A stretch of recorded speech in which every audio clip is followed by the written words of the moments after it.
Amira's hand trembled as she held the tray. The manager of the exclusive restaurant stood in front of her, his face red with rage, pointing at the Italian marble floor. "I told you to get on your knees and apologize to Mr. Backer." Now, she looked at the man seated at the table. Gray hair, expensive suit, cruel smile. He had deliberately spilled wine on his own lap just to blame her. Everyone knew it, but no one would say anything. "I won't kneel," Amira said quietly, her voice steady despite her racing heart. "I didn't do anything wrong." The manager stepped forward. "Then you're fired, and you'll pay for the wine you wasted. $300 a week's worth of work. Her sick mother's rent." Amira felt tears burning her eyes, but she didn't let a single one fall. She wouldn't give them that satisfaction. That's when she heard the footsteps. Heavy, deliberate, the kind of footsteps that make conversations stop. The entire restaurant froze. Even the manager turned his head. A man was crossing the main dining room. Impeccable black suit. White shirt with 2 buttons undone. Dark tattoo climbing up his neck.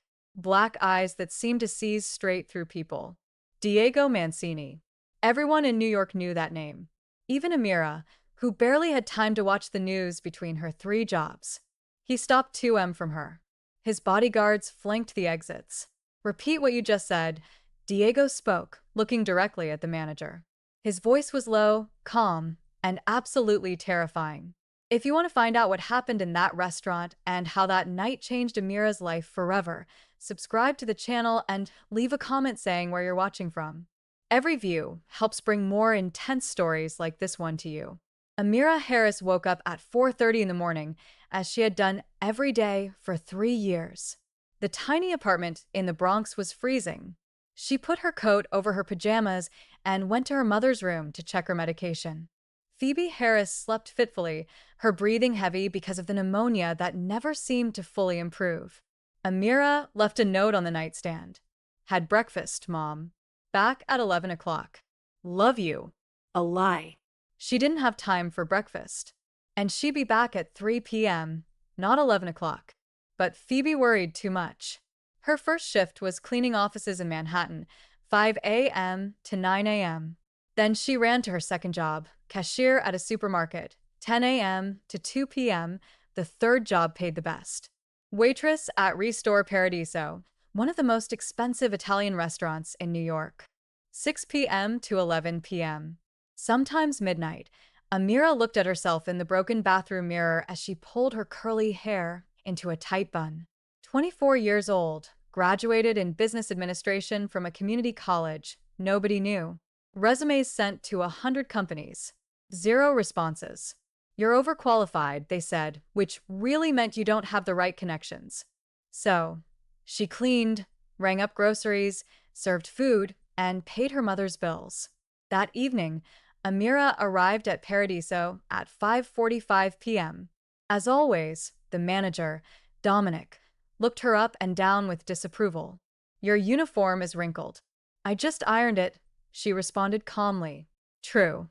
She had ironed it in the supermarket staff room. "You're working table 7 today." And Amira. Dominic leaned closer, his voice low and threatening. "Mr. Backer is there. He's a VIP client. Don't mess anything up." David Backer, CEO of some investment company, came to the restaurant twice a month and treated the staff like garbage. Amira nodded and went to table 7. Backer was seated with 3 other men in suits, all white, all wealthy, all with that air of superiority that made her stomach turn. "Good evening, gentlemen. My name is Amira, and I'll be serving you today. Can I start with something to drink?" Backer didn't even look at her. "Red wine, the Beau 2015. "Excellent choice, sir." She returned with the bottle, showing the label as protocol required. Backer waved impatiently. Amira poured a small amount into his glass for tasting. He took a sip, made an exaggerated grimace. "It's warm. Don't you know how to serve wine properly, sir? The wine is at the correct temperature." 18. Don't contradict me." Backer grabbed the glass and deliberately poured the wine onto his own lap. "Look what you did." The entire restaurant turned. Amira froze. I didn't. You spilled wine on me." An $800 bottle. Dominic appeared instantly. What happened here? Your incompetent employee spilled wine on me, Backer said, standing up. I demand that she apologize. On her knees, Amira's heart stopped. Mr. Backer, I sincerely apologize. On your knees, he repeated, pointing at the floor. Dominic looked at Amira. Do what he's asking. I won't. Then you're fired, and you'll pay for the bottle. That's when she heard the footsteps. Diego Mancini entered through the main door like a silent storm. 2 bodyguards behind him. The maitre practically ran to receive him. But Diego wasn't looking at the maitre. He was looking at Amira, more specifically at the man demanding she kneel. Diego crossed the restaurant. Each step deepened the silence. He stopped between Amira and Backer, his broad back completely blocking her view. Repeat what you just said. Diego spoke, his voice low and dangerous. Backer paused. Mr. Mancini, I didn't know you where you told her to kneel. It was a misunderstanding. Answer the question. Backer swallowed hard. She spilled wine on me. Diego turned his head slightly, looking at Amira for the first time. Dark eyes intense that seemed to see straight through her. Is that true? Amira found her voice. No, sir. He spilled it deliberately. Diego looked back at Backer. So, you lied. And you demanded that an employee humiliate herself because of your lie. I'm an important client. You're nothing. Diego took off his suit jacket, revealing suspenders over his white shirt. He folded the jacket carefully and placed it over Amira's shoulders. She looked at him shocked. The jacket was warm, heavy, smelling of something expensive and masculine. No one, Diego said, still looking at Backer, is going to make you kneel while I'm breathing. The restaurant was completely silent. Amira felt the weight of Diego's jacket on her shoulders as if it were made of lead or gold, something precious and dangerous at the same time. David Backer seemed to have forgotten how to speak. I'm Mr. Mancini, with all due respect, and you don't have my respect, Diego interrupted. And you never will. Get out of my restaurant. Your restaurant? Dominic? The manager stammered. Sir, I didn't know you were the now you know. Diego turned to him. You're fired, too. Effective immediately. But I've worked here for 15 years. And in 15 years, you didn't learn to treat people with dignity. Diego made an almost imperceptible signal. 2 bodyguards appeared beside Dominic. Collect your things, both of you. Backer tried one last time. You can't. I can do whatever I want. I've owned this restaurant for 3 years.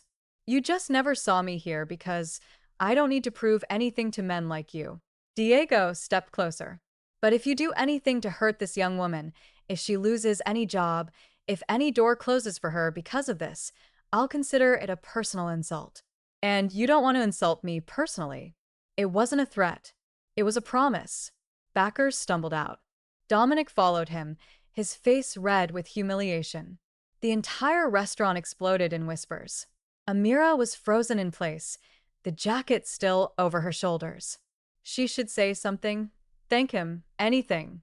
But her voice had disappeared. Diego finally looked at her. Up close, he was even more intimidating. Easily 61, broad shoulders, strong jaw covered by a perfectly trimmed beard. The tattoo on his neck was a coiled snake, detailed, artistic. What's your name? He asked. Amira, she managed to say. Amira Harris. Amira. The way he said her name did something strange to her stomach. Are you okay? Yes. Thank you. You didn't have to. I did. He extended his hand, not to shake hands with her, to return the jacket. Amira quickly removed the jacket, embarrassed. Of course, he was just making a statement. But instead of putting on the jacket, Diego folded it over his arm. How long have you worked here? 8 months. Do you like the work? Strange question. I need the work, she said honestly. Something passed through his eyes. Understanding, perhaps. Marco, Diego called. One of the bodyguards approached. Amira will assume temporary management until we find someone permanent. Amira blinked. What? You've worked here for 8 months. You know how things work. You know how to treat people with respect. Diego looked at her. Unless you don't want to. I don't have management experience. You have something better. Character. He paused. How much was Dominic paying you? $15 an hour plus tips. Now it's 40 an hour. No tips because you won't be serving tables anymore. You'll be managing. Diego handed her a card, black with gold letters. Call this number tomorrow. My assistant will arrange the paperwork. Yara looked at the card. Her hands were shaking. $40 an hour. That meant she could quit her other two jobs, could sleep more than 4 hours a night, could pay for a better doctor for her mother. Why are you doing this? She asked, her voice breaking. Diego studied her for a long moment. Because someone did this for me once, when I had nothing, he put on the jacket. And because you didn't kneel, even when it would have been easier. He started to turn, but Amira grabbed his arm instinctively. Mistake. Both bodyguards moved immediately. Diego raised his hand, stopping them. Amira released his arm as if it had burned her. Sorry, I didn't mean to. It's okay. His voice was softer now. What did you want to say? I just thank you. Seriously, you changed my life today.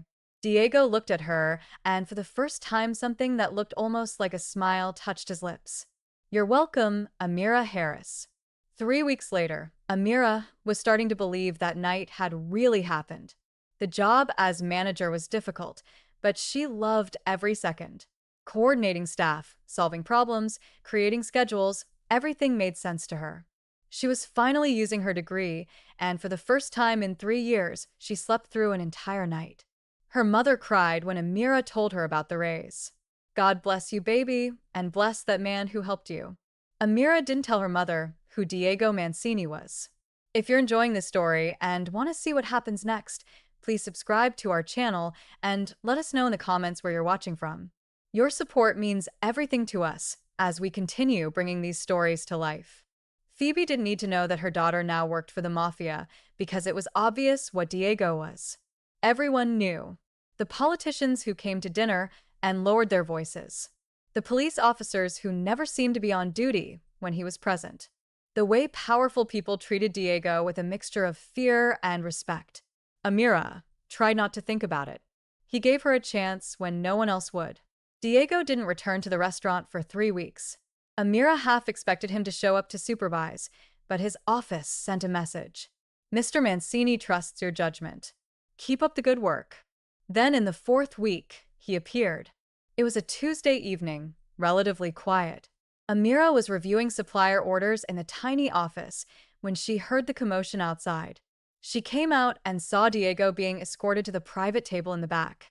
3 men with him all looked dangerous. The chef came running. Amira, Mr. Mancini is here. What do? We treat him like any client, she said calmly. With excellence. Amira grabbed the special menu and went to the private table. She knocked lightly on the door before entering. The 4 men looked at her. Diego was sitting with his back to the wall naturally. Position of power. Good evening, gentlemen. Welcome to Paradiso. Diego recognized her immediately. Something passed through his eyes. Surprise, perhaps, or satisfaction. Amira, her name in his voice still did something strange to her heart. You're managing well. Thank you, sir.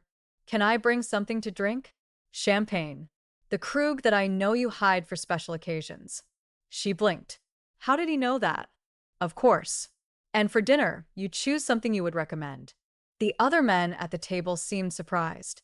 Apparently, Diego didn't usually let other people choose for him. Amira nodded and left. She assembled a perfect tasting menu. 7 courses, each one highlighting the chef's best work. When she brought the first course, bara with tomatoes and basil, Diego stopped her. Sit, sir. Sit with us. I want her opinion on something. The other men exchanged looks. I don't think it's appropriate. I just made it appropriate. Diego pulled out a chair. Please. Amira sat uncomfortable. The 3 men studied her with expressions ranging from curiosity to distrust. Amira, Diego began. You studied business administration, right? How did he know that? She had never mentioned it. Yes. At community college. And you grew up here in New York? In the Bronx? Diego nodded, as if that confirmed something. I'm opening a new restaurant in a revitalizing neighborhood. I want it to be accessible to the local community, but profitable enough to sustain itself. How would you do that? Amira looked at him. Was this a test? I would create an affordable fixed price menu on weekdays when traffic is lower, hire locally, partnerships with farms to reduce costs, and offer training programs for young people from the community who want to work in gastronomy. Diego's eyes narrowed. Continue. People want to feel welcome. They don't want charity. They want quality. If you create a space that respects the community will respect you back. Silence. Then Diego smiled, a real smile which completely changed his face. You just described exactly what I wanted to do, but didn't know how to articulate. He looked at the other men. She stays. One of the men, older gray hair, frowned. Diego, do you trust her? With my life? Diego said simply. The words hit Amira like a punch to the stomach. He barely knew her. Why would he say that? After that night, everything changed. Diego started showing up at Paradiso 3 4 times a week. Always asked Amira to sit with him, discuss ideas for the new restaurant, sometimes alone, sometimes with his associates. Amira tried to maintain professionalism, but it was impossible not to notice the details. The way Diego always asked her opinion before making decisions, how he listened, really listened, when she spoke, the way his eyes softened when she mentioned her mother, and the way he protected her. One night, a drunk customer made a racist comment. Before Amira could respond, Diego appeared out of nowhere, grabbed the man by the collar, and dragged him outside. Never set foot here again, Amira heard him say on the sidewalk. And if I hear that you treated any employee like that anywhere, I'll find you. Amira should have been uncomfortable with the implied violence, but instead she felt protected. Dangerous thought. 6 weeks after that first night, Diego called her to his office. The new restaurant opens in 2 months, he said, pouring 2 glasses of bourbon. I want you to manage it. Diego, I 60,000 a year plus profit sharing and flexible hours because I know you take care of your mother. 60,000. Amira had earned 19,000 the previous year. You barely know me, she whispered. Why are you doing this? Diego stood up, walked around the desk, sat on the edge right in front of her. I know you well enough. He tilted his head, studying her face. I know you work harder than anyone I've ever met, that you're loyal, that you have a natural talent for leadership, and I know you never ask anything from anyone, even when you should. You don't know that. How long has your mother been sick? Amira froze. How did you 3 years? A chronic pneumonia that turned into pulmonary fibrosis. You spend $1,200 a month on medication. You've worked 3 jobs for 2 years. Never took a vacation. Never bought anything for yourself. Diego leaned closer. You think I give $60,000 opportunities without doing my homework? Amira should have been furious. He had invaded her privacy, investigated her, but all she could feel was seen known. Why do you care? She asked, her voice breaking. Diego reached out, hesitated, then gently touched her cheek with his knuckles. Because I see you, Amira, and you deserve more than the world has given you so far. His touch was warm, calloused, surprisingly gentle. Amira closed her eyes. She shouldn't want this. He was dangerous. She knew what he was. But God, she was so tired of being strong alone. Accept the position, Diego said softly. Let me help you. Okay, she whispered. When she opened her eyes, Diego was smiling, and this time the smile reached his eyes. The new restaurant called Casa opened 8 weeks later. Amira worked 16 hours a day in the last 2 weeks before the opening, hiring, training, setting up the space. Mate was by her side the whole time, moving furniture, painting walls, laughing when she corrected him. You're bossy, he said one evening when she reorganized the tables for the 3rd time. You hired me to manage, she responded. So, let me manage. Yes, Mom, he smiled. That smile that made her heart skip. Opening night was an absolute success. The local community showed up in force. Families, young people, elderly, all amazed by the incredible food at affordable prices. Amira was at the register when she saw a group of men enter. They weren't from the neighborhood. Expensive suits, hard looks rival. She recognized the danger instinctively. One of them approached. Where's Mancini? Mr. Mancini isn't here today. Amira lied smoothly. Diego was in the back. Then I'll talk to you. The man leaned over the counter. Tell your boss he's operating in our territory. He has 1 week to close. Or what? Diego's voice cut through the air like a blade. He was standing in the kitchen doorway. 2 bodyguards appeared out of nowhere. The man straightened. Greco didn't like that you opened here without permission. I don't need Greco's permission. Diego walked slowly until he stood between Amira and the man. And you're going to leave my restaurant now. This is war. No, it's a warning. If you or anyone from Greco comes back here, if you threaten my staff again, especially her, Diego pointed at Amira without taking his eyes off the man. It won't be war. It'll be a massacre. The entire restaurant was silent. Frightened customers, frozen staff. The man looked at Amira, then at Diego, then left. Diego immediately turned. Are you okay? I am, but Diego, this is going to bring trouble. Let me worry about that. He touched her shoulder. No one's going to hurt you. I promise. But he couldn't promise that. And Amira was beginning to realize it wasn't just about protection anymore. It was about something much more dangerous. She was falling in love with Diego Mancini. 3 days later, someone threw a brick through Cass's window.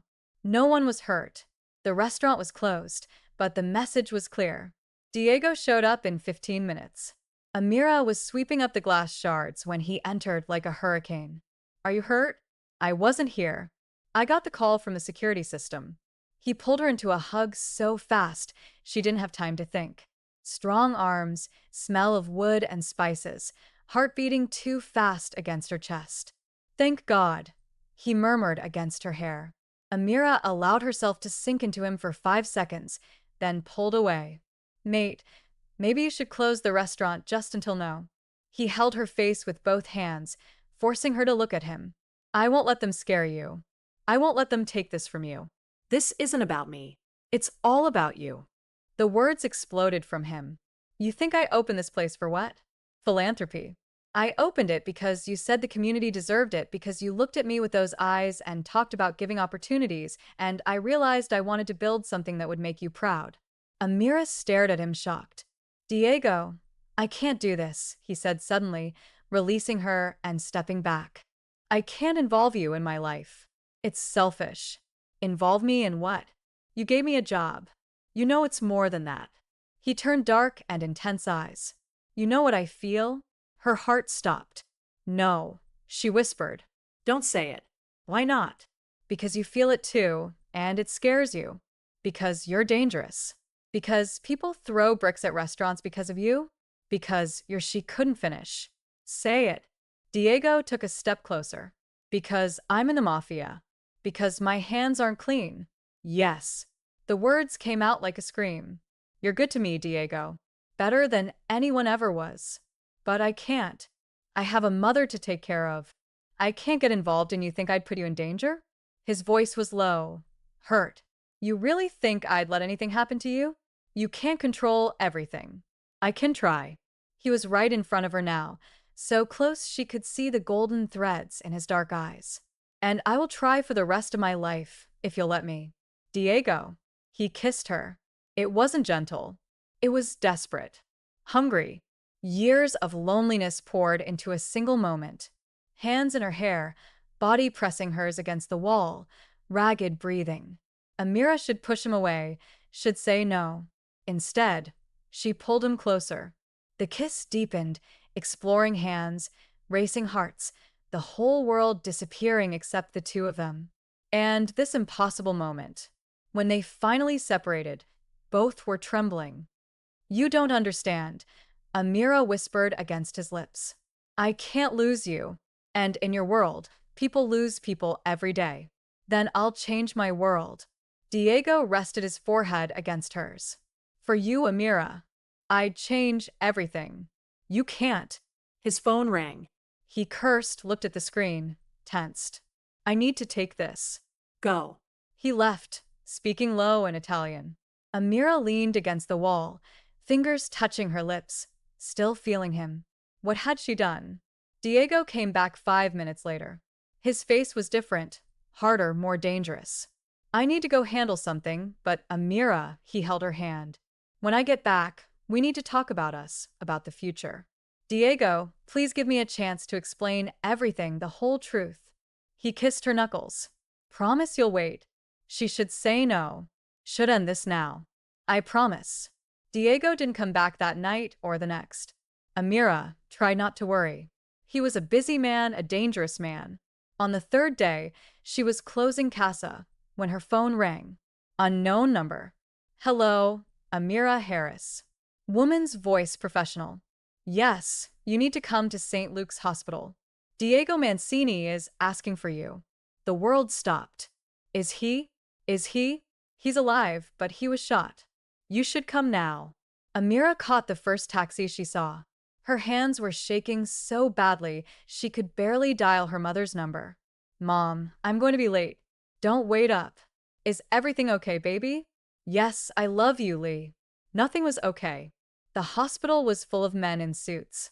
Diego's bodyguards. They recognized her immediately, let her through. A doctor found her. Are you Amira? Yes. How is he? Stable. The bullet went through his shoulder. Didn't hit anything vital, but he lost a lot of blood. The doctor hesitated. He woke up for a few minutes, and the first thing he said was your name. Amira felt tears burning. Can I see him? Room 304. Amira ran. Diego was lying in the hospital bed.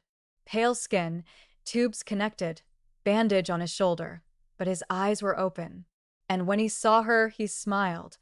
Hi, you idiot. Amira hit his good side, tears streaming. You almost died, but I didn't. He grabbed her hand. Because I promised you I'd come back. Diego, marry me. She froze. What? Marry me, Amira. His voice was weak, but firm. I know it's insane. I know you deserve someone better. But I almost died. And the only thing I could think about was that I wasted 3 days without telling you I love you. You're medicated. I'm lucid. He squeezed her hand. I love you. I've loved you since you refused to kneel. I loved you when you sat at my table and talked about community. I've loved you every second since then. He pulled something from his hospital gown pocket. A ring. Simple diamond. Elegant. Say yes.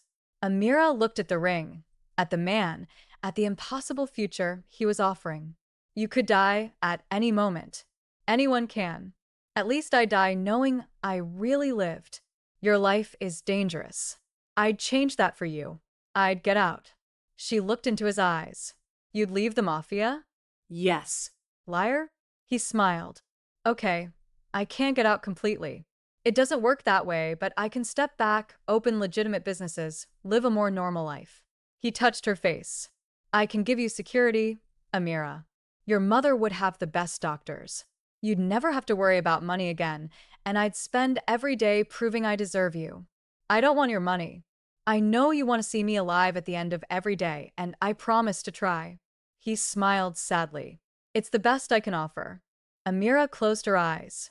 This was insane, impossible, wrong on so many levels. But she loved him. God, she loved him so much it hurt. Yes. The wedding happened 3 months later. Small, intimate, just Diego's close family, which meant half a dozen dangerous men and Phoebe Harris, who cried from beginning to end. My baby is marrying a prince, she whispered to Amira while adjusting the simple veil. Amira didn't correct her. Phoebe didn't need to know that Diego was more godfather than prince. But when Amira entered that small chapel and saw Diego waiting at the altar, impeccable gray suit, eyes shining, smile that was only for her, nothing else mattered. He extended his hand. She took it. You're beautiful, he whispered when she reached his side. You're alive, she whispered back. He laughed. And then they got married. The first weeks of marriage were surely perfect. Diego bought a penthouse overlooking Central Park. It wasn't an ostentatious mansion. It was elegant, modern, but welcoming. He let Amira decorate completely. I want it to feel like a home, he said, not a museum. Phoebe moved into an apartment in the same building, 2 floors down. Private doctors, experimental treatments. For the first time in years, she was improving. Amira continued managing Casa. Diego kept his promise. He gradually stepped back from more dangerous operations, focusing on legitimate businesses, restaurants, real estate, investments. But danger never completely disappears. One night, 6 months after the wedding, Amira was working late at Casa when she heard the back door open. She looked up. 3 men entered. Unfamiliar faces, visible weapons. "Where's your husband?" Her heart raced, but her voice remained calm. I don't know.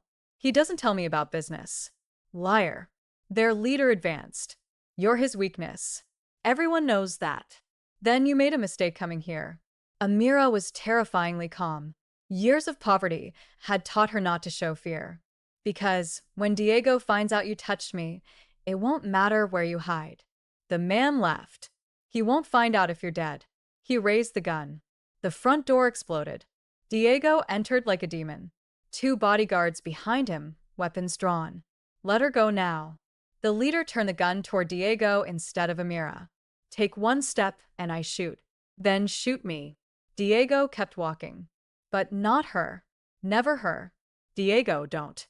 Amira screamed. Everything happened in seconds. The man fired. Diego dodged surprisingly fast. His bodyguards returned fire. 3 shots. The invaders fell. Amira screamed. Diego ran to her, pulling her into his arms. "Are you okay? Are you hurt?" "No, no, I'm fine." She was shaking violently. "You could have died, but I didn't." He held her face, forcing her to look at him. "Amira, listen. This can't continue. I can't put you in danger like this." "Then what do? We end this once and for all." End this. Met Diego calling a meeting with all the bosses of the 5 families. Amira wasn't invited, but she waited up all night pacing the penthouse, imagining terrible scenarios. Diego came back at 4 a.m. exhausted, but unharmed. "It's done," he said, collapsing on the couch. "I negotiated peace. Everyone agreed to leave you out of it. If anyone touches you, all the families go against them." "How did you get that?" "I offered something they wanted." He pulled her onto his lap, and I made it clear I'd burn New York to the ground before I let anything happen to you. Amira touched his face, seeing the exhaustion, the tension. "You're really getting out, aren't you?" Yes. He kissed the palm of her hand. "Over the next 6 months, I'll transfer everything. Legitimate businesses, legal structures, and then he hesitated. "I was thinking maybe we could move, maybe California, or Europe somewhere far from here, and leave my mother. She comes with us." "Amira, I want to give you a normal life." "As normal as possible." She studied him. "Would you be happy away from all this?" "I'd be happy waking up beside you every day," he said simply. "The rest is negotiable." Amira kissed him, long and deep and full of promises. When they separated, she whispered, "Then let's start over. You, me, and the life we choose together." He agreed. Always. 3 years later, Amira was sitting in the garden of their house in Napa Valley, California, watching Diego teach their 2-year-old daughter, Sophia, to walk. "That's it, Prince. One more step." Sophia laughed, stumbling into her father's arms. Phoebe was sitting next to Amira, breathing without an oxygen tank for the first time in 5 years. "You chose well, baby," Ella said softly. Amira smiled. "I know." Diego looked up, caught her gaze, smiled. That smile that was only hers. He had kept every promise, left the Mafia, opened a winery and 3 restaurants, lived a quiet, almost normal life. Almost. Because some days Amira saw the shadow in his eyes, the tension when the phone rang, the way he still checked the doors twice before sleeping. Some pasts never completely disappear, but they built something new, something real. "Come here," Diego called, extending a hand to her. Amira stood up, crossed the garden, went into his arms. Sophia hugged her legs. "Mama." "Hi, my love." Diego kissed the top of Amira's head. Happy. She looked at him, at their daughter, at her mother smiling in the garden, at the house they built together, more than happy, complete. And it was true. She had started as a waitress who refused to kneel and ended as a woman who chose her own destiny with a man who loved her enough to change his. 5 years after that night at Restore Paradiso, Amira Harris Mancini was sitting on the porch of her winery, laptop open, reviewing third quarter numbers: 3 restaurants, a winery, a nonprofit program that trained low-income youth in hospitality. Diego appeared with 2 glasses of wine. "You're working again. Someone has to keep this empire running," she joked. "Empire?" He laughed, sitting beside her. "Remember when you thought $60,000 a year was impossible? I remember when $15 an hour seemed like luxury." He took her hand, intertwining fingers. The wedding ring gleamed in the sunset light. "Do you have any regrets?" he asked softly. Not one. She turned to him. "And you?" Diego looked at the house where Sophia was watching cartoons with her grandmother. Looked at the vineyards stretching for miles. Looked at the woman beside him. "My only regret is not taking off that jacket sooner." Amira laughed. "Always so dramatic. I learned from the best." He pulled her into a kiss. "I love you, Amira. I love you, too." They stayed like that as the sun set over Napa Valley. 2 survivors who found each other against all odds. She never knelt, and he never asked her to bow. Instead, they stood up together and built an empire based not on fear, but on respect, not on power, but on love. 5 years later, and their story was just beginning. This story of Amira and Diego has come to an end. Thank you all for following this story. If you enjoyed it, please write in the comments where you're watching from and share your thoughts about the story. And don't forget to like, subscribe, and share this video, as your support is important for me to continue creating content. Until next time.